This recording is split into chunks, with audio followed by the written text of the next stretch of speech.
Buenas, buenas, ¿cómo están? Hoy es miércoles 3 de diciembre del 2025, un poco ya entrando en lo último que nos va dejando el año, los mercados, con una semana que arrancó media rara, pero bueno, lo que estamos bien ordenados acá ahora en este Wayful Talk es, primero que nada, tenemos café y sobre todo que está Martín, así que primero que nada, bienvenido Martín. ¿Qué tal, Oscar? Encantado de estar aquí nuevamente. Bueno, feliz.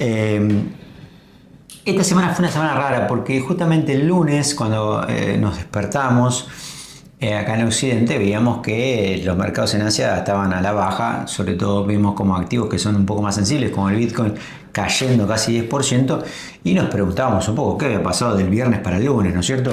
Y bueno, acá parece que el que metió la cuchara había sido Japón y acá, como siempre, nosotros no queremos quedarnos solo en la noticia, sino tratar de entender un poquito más a fondo y tratar de entender un poquito más atrás qué está pasando, entender, comprender, para, bueno, conocer un poco lo que siempre los advisors nos interesa, ¿no? Los drivers, ¿no? Aquello que es el nexo causal que existe, cuando lo tenemos, a veces no lo tenemos.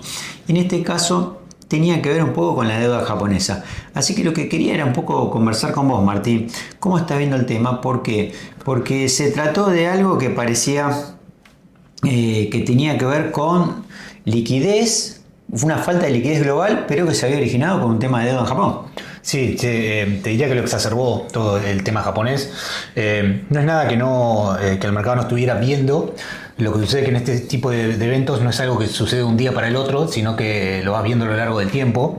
Lo que estamos viendo en Japón ya lo charlamos la última vez, el aumento del gasto público propuesta por la primer ministro hizo que el mercado empezara a poner en precios más inflación en Japón, lo cual es completamente lógico. Las tasas, más que nada las más largas, se volaron.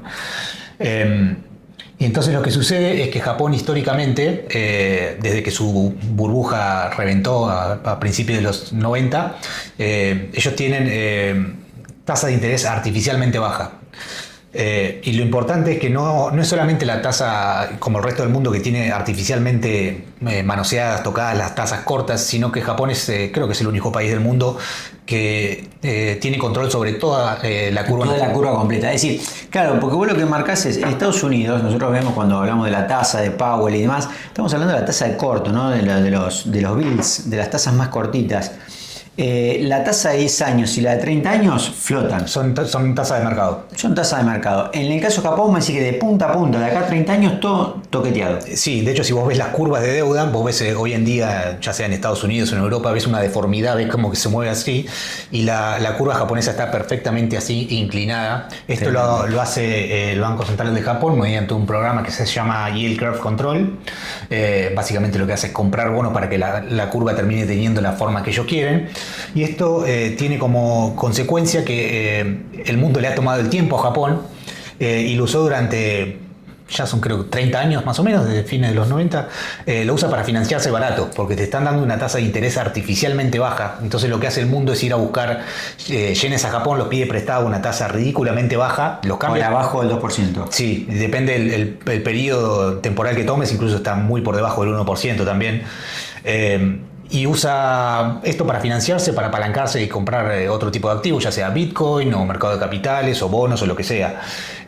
Nunca se... Sí. No, claro, a ver si entiendo, digo, entonces claro, vamos a decir, cuando hay un cambio en la tasa, como por ejemplo vos me decís el mercado demandándole al nuevo gobierno otro tipo de costo por la liquidez, porque la inflación podría empezar a ser un poco más significativa, el proceso empieza a ser a la inversa. Sí, no solo eso, es un caos el mercado en Japón en este momento porque está apretando el acelerador y el freno al mismo tiempo. Por un lado te va a subir las tasas de interés y por el otro va a tener un programa de estímulo económico muy fuerte. Y esto al mercado son cosas que le hacen mucho ruido, lo confunde, no sabe si darle más pelota a la tasa de interés o si al empujón monetario que va a dar la primer ministro.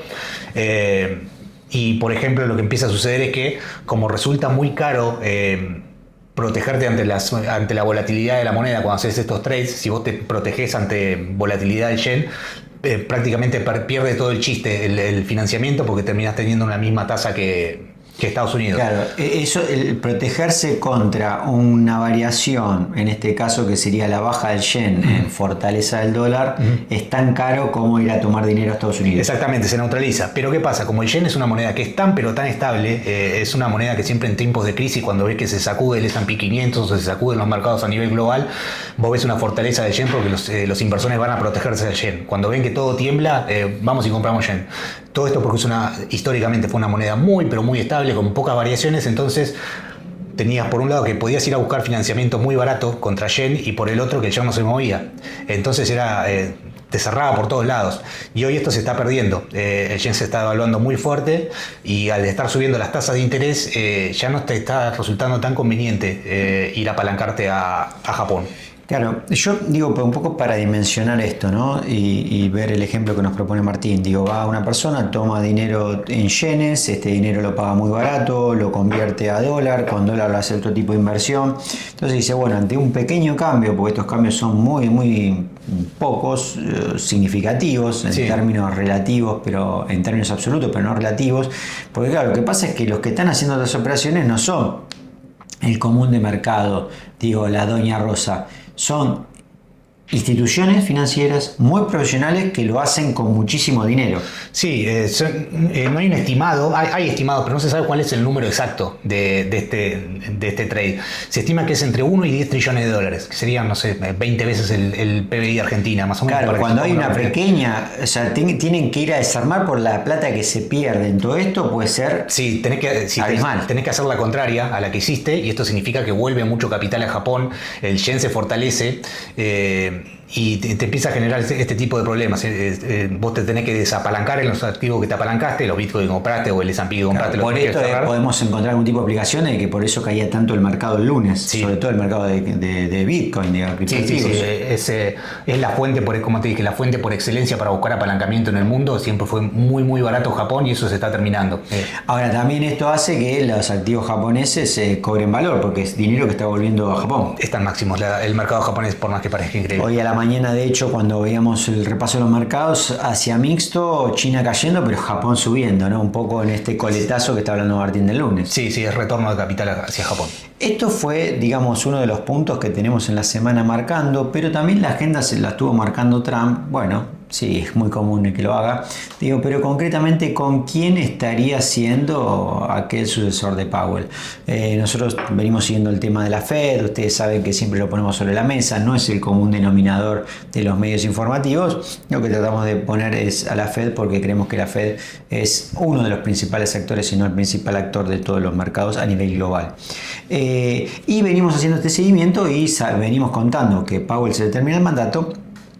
Y en esto, ¿quiénes serían estos potenciales sucesores que de alguna manera marcarían cuál es la nueva tendencia de la Fed? Habían quedado 3 en carrera, digamos, uno era Kevin Hassett, el otro era Kevin Marsh y el otro era Christopher Waller.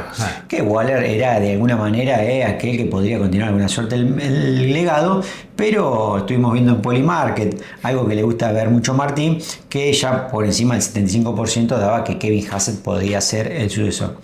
Lo vimos ayer a Trump y hoy especialmente diciendo no voy a tomar más más entrevistas de trabajo con potenciales porque ya lo tengo.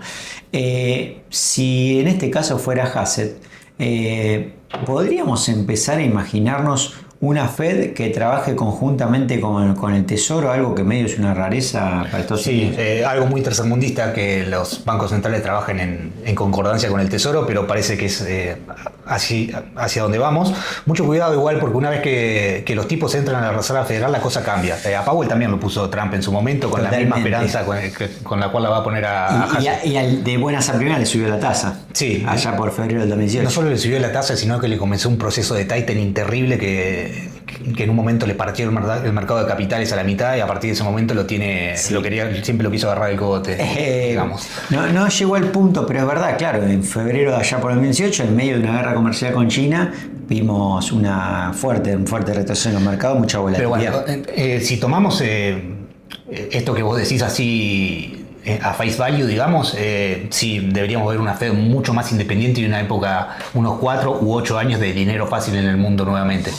Sí, la idea podría ser que trabajen conjuntamente una suerte de, bueno, amesetamiento o aplanar la curva de tasas. Esto es una de las cosas que podríamos ver. Sí, de hecho se propuso, lo que hablamos justamente de Japón, que era el único país que hacía yield curve control, esto que acabas de decir es exactamente lo mismo en Estados Unidos, es hacer yield curve control, que la Reserva Federal se ponga a manosear las tasas de interés un poco más largas. Nosotros venimos trabajando el tema de Japón, ya lo habíamos no hicimos nunca como un especial, pero sí que lo venimos trabajando en algún que otro con más profundidad, y lo que estamos viendo es esta japonización, ¿no? Porque digamos, lo de Japón da cuenta de un nivel de deuda en términos relativos asombroso, 2.5 veces el PBI. Sí, es como 300% del PBI.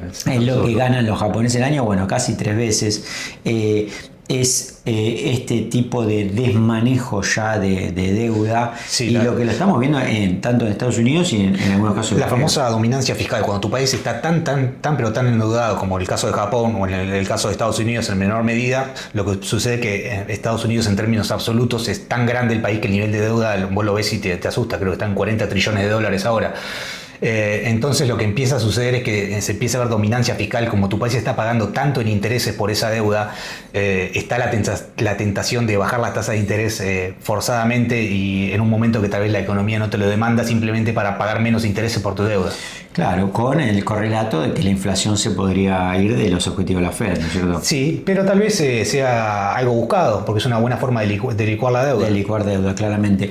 Bueno, por otro lado, sepamos, lo venimos trabajando, lo venimos charlando, que también en enero, o sea, esto de Kevin Hassett podría ser a principios del 2026, es lo que Trump dijo, no precisó fecha. Obviamente que ya en febrero comienza un periodo donde el reemplazante empieza a trabajar con el titular de la Fed, que hasta mayo que efectivamente el titular de la Fed deja las funciones por completo.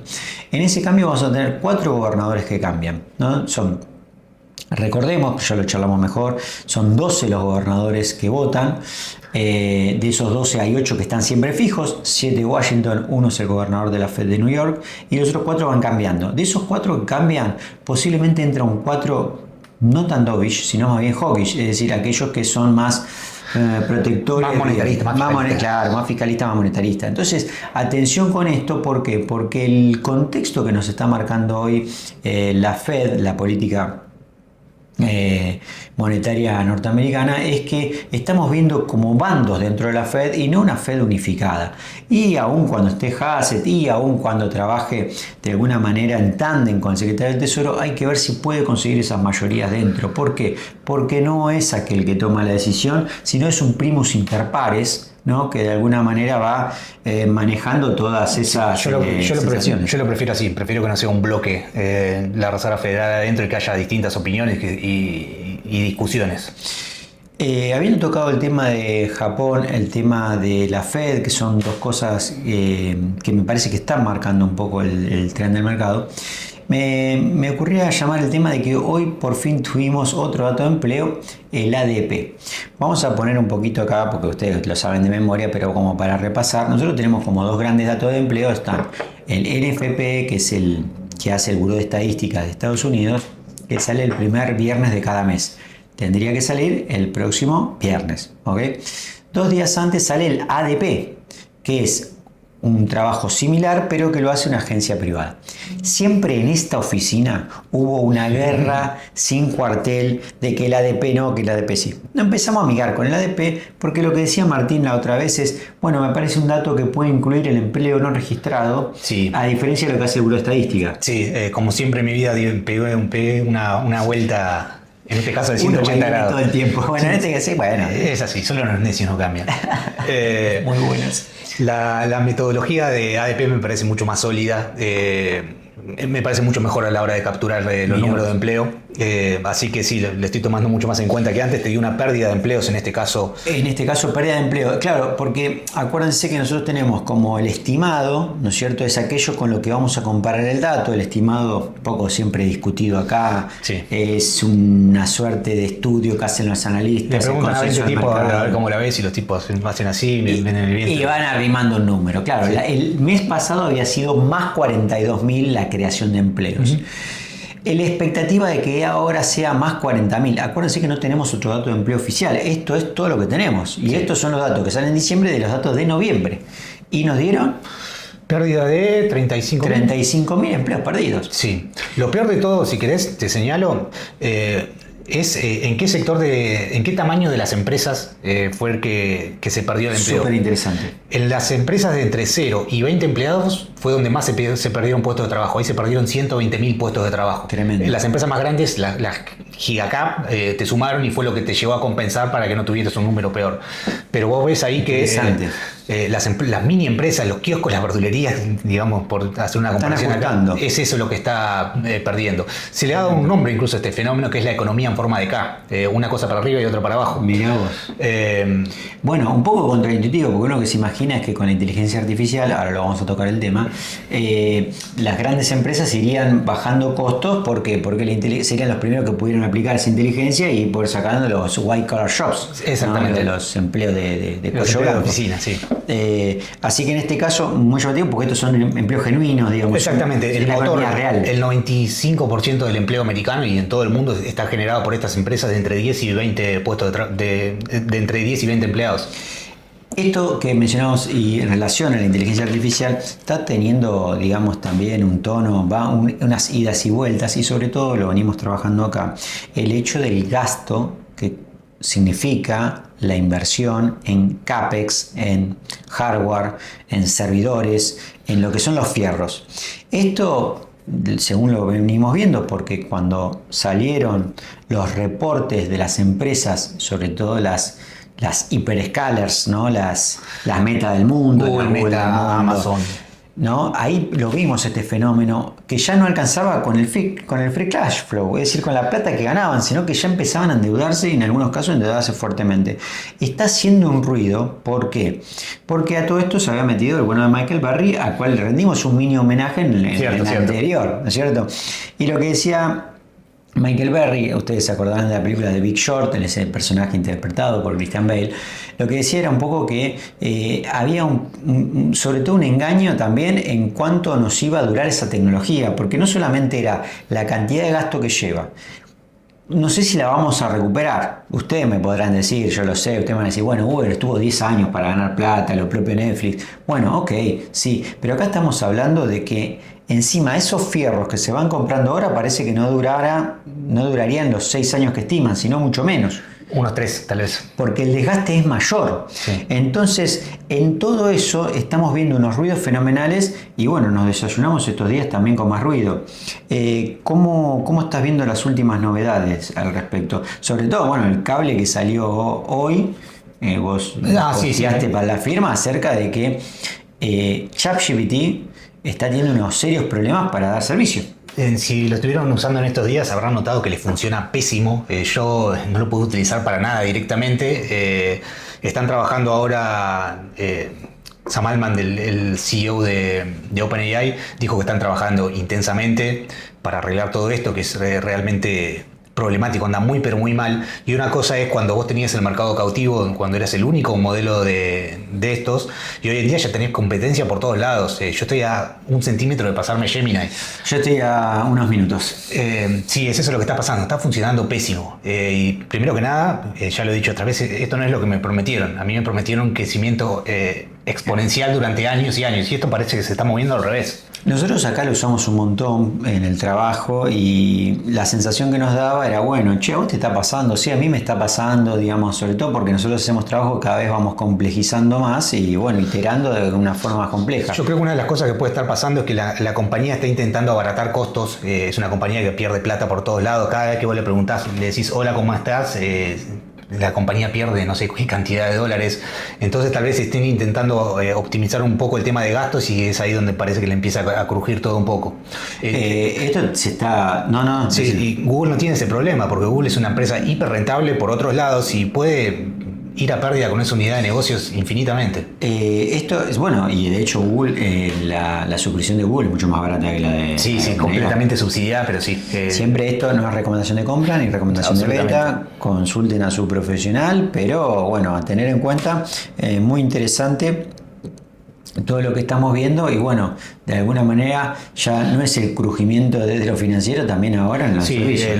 Otra cosa que salió, los credit default swaps, esos que tanto hemos hablado en estos días, los de CoreWeave, le están dando un 45% de chances de default en los próximos 5 años, es altísimo.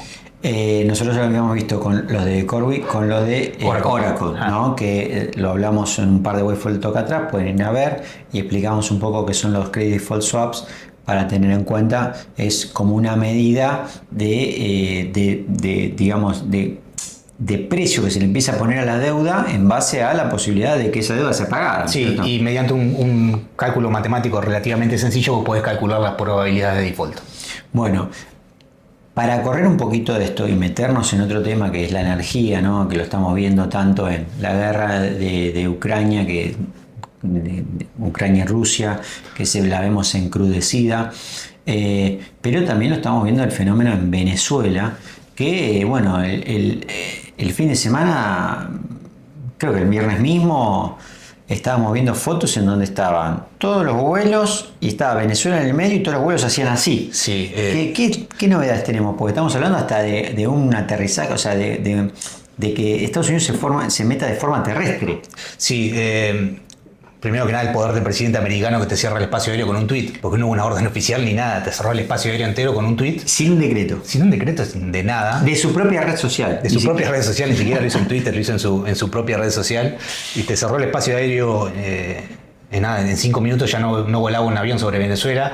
Y Estados Unidos ya directamente se puso a hacer simulacros de combate, simulacros de ataque, que es el paso previo, y de vuelta es una forma de meter mucho miedo, de meter terror. Le están intentando dar una salida a Maduro. Parece que se ofreció Qatar a brindarle asilo. Esto es algo que hacen muchos los países del Medio Oriente, Qatar principalmente y Arabia Saudita. Se refugian a este tipo de personajes. De hecho, se pelean por refugiar a este tipo de personajes porque les da poder de negociación contra Estados Unidos. Son activos muy valiosos para estos tipos. No, aparte me imagino que deben llegar a unas valijas, algo deben llevar. No deben por caer supuesto. con la mano vacía. No nadie cae con las manos. Nadie cae con las manos vacías. En un momento se habló hasta que se podía haber ido a Brasil, que Brasil le podía dar algún tipo de refugio, ¿no? Sí, a Maduro. Sí, no la veo. Yo creo que si se va a tener que ir a Qatar o en su defecto a Cuba. Pasa que no creo que quiera vivir en Cuba. Maduro va a preferir estar con los inodoros de oro en Qatar. Claramente. La gente no es tonta. Así que yo lo que no veo es a Maduro sobreviviendo un año más de acá. Puede estar un tiempo más, ¿viste? Pero ya lo que te dije, Estados Unidos no lleva un portaavión de 100 mil millones de dólares a pasear a la costa de Venezuela. Lo que noto es que la presión viene siendo no brutal, pero sí constante, sí cada vez un poquito más, y me parece que esto de alguna manera es flujo que no está entrando, porque todos estos cárteles se les está complicando más vender la droga. Hay una inflación de cocaína. Hay una inflación de cocaína, lo vimos el otro día. Está subiendo mucho el precio de la cocaína por esos ataques a las barcazas estas que transportan droga.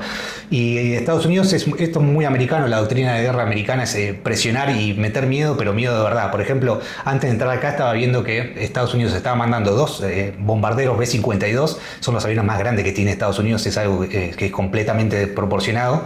Y lo que hacen los tipos, por ejemplo, mirá el truquito que hacen, le cambian el nombre del avión, los transponders, que son esas cosas que los radares detectan y vos podés ver el nombre del avión, y uno se llamaba Muerte y otro se llamaba Parca, por ejemplo, en castellano, en español. Y cuando están llegando te apagan el transporte, no lo ves más, y son pequeñas cosas que van haciendo los americanos para ir metiendo miedo, metiendo presión.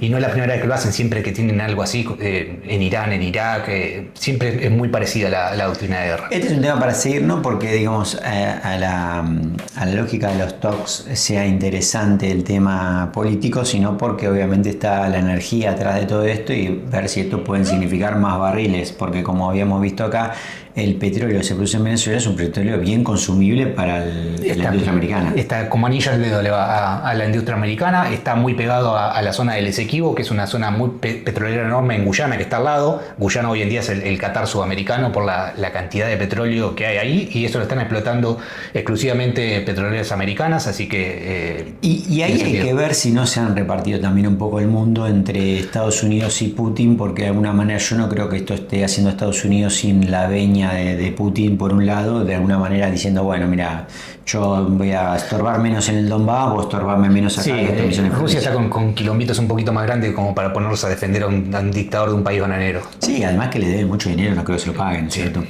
¿Qué podemos esperar para lo que viene? Bueno, ya de acá a lo que viene, poco, pero el próximo Way Full Talk, que va a ser la semana que viene, vamos a estar ya con la reunión de la Fed, ¿no? Que es el 10 de diciembre. Esto es para mí el tema excluyente, el tema a seguir.